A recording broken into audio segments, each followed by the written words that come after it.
Halo, ketemu lagi dengan materi biologi dan hari ini kita akan membahas tentang sistem organ atau lebih tepatnya akan membahas tentang sistem ekskresi. Sebelum kita membahas lebih lanjut, apa yang dimaksud dengan ekskresi atau organ-organ apa aja sih yang berperan dalam sistem ekskresi ini, saya ingin menanyakan dulu, sebenarnya sistem ekskresi ini berfungsi untuk apa ya? Ada yang tahu sistem ekskresi ini berfungsi untuk apa? Siapa yang suka makan? Woi, semuanya ngacung, semua suka makan ya. Nah, kalau makan doang, dimasukin doang, tidak ada yang dikeluarin, maka apa yang akan terjadi? Bisa-bisa jadi besar atau jadi ya kebayang ya kalau misalnya balon terus-terusan dimasukin udara, lama-lama bisa meletus. Nah, mungkin orang juga kan seperti itu. Nah, supaya tidak terjadi hal seperti itu, selain ada proses pencernaan yang membahas tentang pemasukan makanan, di sini kita juga akan membahas tentang yang namanya proses pengeluaran. Dan ngomong-ngomong tentang pengeluaran, bukan hanya duit aja yang dikeluarin, banyak yang dikeluarin ya. Nah, kalau duit biasanya dikeluarin dalam belanja. Nah, ini kalau dalam tubuh kita dikeluarkannya dalam bentuk apa saja nih? Ada 3 sistem pengeluaran dalam tubuh manusia. Yang pertama ekskresi, yang kedua adalah ini kebanyakan S-nya. Saya coret satu ya. Sekresi, dan yang terakhir adalah defekasi. Apa sih Mbak bedanya antara ketiga sistem pengeluaran ini? Kalau ekskresi ini adalah proses pengeluaran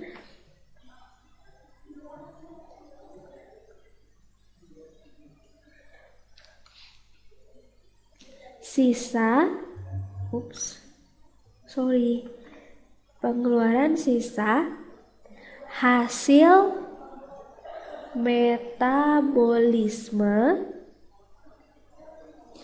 yang tidak dibutuhkan. Namanya juga sisa ya, maka dia tidak dibutuhkan. Sedangkan sekresi adalah pengeluaran hasil metabolisme yang dibutuhkan. Nah, apa bedanya antara sekresi dengan ekskresi? Yang kayak gimana sih yang udah nggak dibutuhin? Yang udah nggak dibutuhin, contohnya urin. Ada yang membutuhkan urin? Ada Mbak, tanaman, ya itu beda ya. Kemudian keringat. Ada yang masih butuh keringat? Nggak ada kan ya. Terus karbon. Nah, ini adalah ekskresi. Kalau sekresi yang kayak gimana? Hormon. Kemudian ada enzim. Ya. Terus ada air mata. Nah, itu. Sedangkan defekasi ini adalah pengeluaran sisa proses pencernaan. Nah, ini kalau kita makan dikeluarkannya defekasi. Tapi kalau pipis lagi ngapain? Lagi ekskresi dulu nih. Waduh, jadi gaya ya sekarang bahasanya ya. Nah, mudah-mudahan udah paham nih pengertian dari ketiga sistem pengeluaran pada tubuh kita. Sekarang mari kita lanjutkan dengan sistem ekskresi lebih mendetail. Sistem ekskresi itu terdiri dari kulit, paru-paru, hati, dan ginjal, di mana masing-masingnya ini mengeluarkan zat yang berbeda. Kalau kulit akan mengeluarkan keringat, kalau paru-paru CO2 dan uap air, hati mengeluarkan empedu, ginjal mengeluarkan urin. Yang pertama kita akan membahas tentang ginjal. Ginjal adalah organ tubuh kita yang terdapat dua pasang di daerah pinggang. Bentuknya kecil seperti kacang ercis, tapi ternyata ginjal ini memiliki fungsi yang sangat besar. Nah, sebelum kita masuk ke fungsi, mari kita lihat struktur dari ginjal. Nah, ini adalah 3 komponen penyusun utama ginjal. Ada korteks, ada medula, dan ada pelvis. Itu teh yang mana sih, Mbak? Yang ini nih gambarnya. Nah, ini adalah gambar ginjal. Ini diperbesar. Yang luar ini korteks, biasanya disebut dengan daerah kulit. Yang ini adalah sumsum, biasanya disebut dengan medula. Oh, saya kebalik, medula yang disebut dengan sumsum. Yang ketiga adalah pelvis atau rongga ginjal. Yang keempat adalah ureter. Ureter ini nanti akan menghubungkan dengan kandung kemih. Nah, yang namanya ginjal ini disusun oleh sel yang disebut dengan nefron. Nah, nefron ini adalah unit terkecil dari ginjal, tapi dia banyak sekali jumlahnya dan sangat berfungsi atau memiliki peranan yang sangat penting bagi ginjal. Oleh karena itu, nefron disebut unit struktural dan fungsional terkecil dari ginjal. Kalau ginjal seperti ini, nefronnya kayak gimana, Mbak? Kayak gini. Nah, nefron itu terdiri dari tubulus dan kapsula Bowman. Ada juga yang namanya glomerulus. Jadi kalau bisa saya gambarin lagi, ini adalah glomerulus. Nah, yang di luarnya itu adalah kapsula Bowman. Jadi ini tadi glomerulus. Yang luarnya itu yang membungkusnya itu adalah kapsula Bowman. Jadi kapsula Bowman ini yang yang membungkus glomerulus. Glomerusnya di dalam sini, kelihatan nggak? Kelihatan kan? Nah, hebat. Saya aja nggak bisa lihat. Oh. Nah, kemudian tubulus itu ada 3. Ada proksimal, itu yang paling luar, yang paling dekat dengan kapsula Bowman. Ke bawah memanjang membentuk lengkung Henle. Kemudian rada di atas sedikit, ini adalah distal. Dari distal turun ke bawah, ini adalah kolektivus atau tubulus kolektivus. Jadi struktur ginjal seperti ini. Korteks, medula, pelvis, kemudian ada nefronnya kecil-kecil.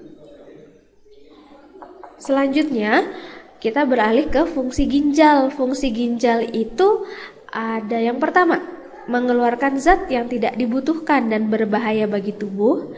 Yang kedua, untuk mempertahankan tekanan osmosis atau kadar air dan kadar garam dalam darah.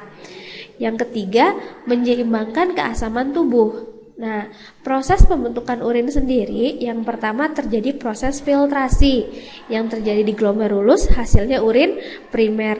Lanjut ke arah bawah yaitu ke tubulus proksimal dengan proses reabsorpsi atau bahan-bahan yang masih dibutuhkan oleh tubuh akan balik lagi ke dalam darah. Bahan apa saja yang masih dibutuhkan? Asam amino, glukosa, dan air masih dibutuhkan oleh tubuh, sehingga ketika dia membentuk urin sekunder hanya berupa H2O, hanya tersisa H2O, urea, dan garam mineral. Dilanjutkan dengan proses augmentasi, di mana pada proses augmentasi ini terjadi pada TKD yang akan menghasilkan urin sesungguhnya yang berisi H2O, garam mineral, urea, dan zat warna empedu. Selanjutnya, organ ekskresi yang berikutnya adalah paru-paru, di mana paru-paru ini selain berperan dalam sistem ekskresi, dia juga berperan dalam sistem respirasi dan akan mengeluarkan CO2 dan H2O. Yang ketiga adalah kulit. Kulit ini untuk mengeluarkan keringat.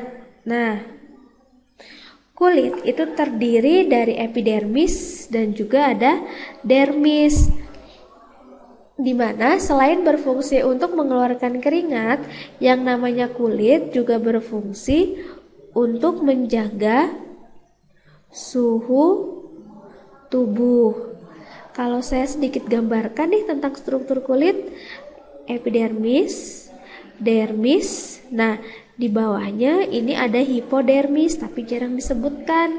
Di mana hipodermis ini terdiri dari jaringan lemak dan juga otot. Sedangkan pada dermis yang punya saluran ke atas, ini adalah kelenjar keringat. Kemudian nanti dekat biasanya ada rambut. Ini ceritanya rambut ya. Rambutnya begini. Saya perbaiki deh. Nah, ini rambut.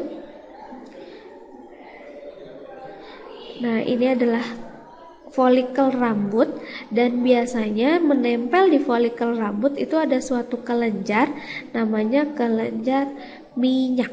Jadi kalau keringat punya saluran ke atas, kalau minyak dekat dengan rambut. Organ ekskresi yang terakhir adalah hati.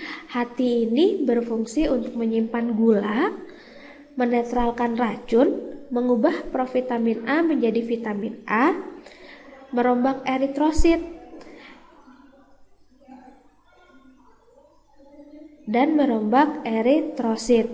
Nah, eritrosit ini akan dirombak dalam bentuk hemoglobin. Hemoglobinnya nanti akan dipecah menjadi hemin dan globin. Heminnya akan dirombak menjadi Fe dan juga gugus heme.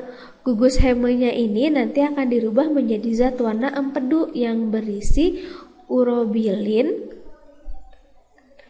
bilirubin, dan biliverdin. Sehingga hati ini berfungsi untuk mengeluarkan empedu, di mana empedu ini dapat berperan dalam proses pengemulsi lemak atau dapat menyatukan lemak dengan air sehingga bisa dicerna oleh organ-organ pencernaan kita. Selain dapat merombak eritrosit, yang namanya hati juga dapat merombak protein menjadi urea, dan nanti urea akan disederhanakan menjadi amonia. Nah, mudah-mudahan paham tentang sistem ekskresi. Kita bertemu lagi dengan bahasan selanjutnya. Oke, selamat belajar.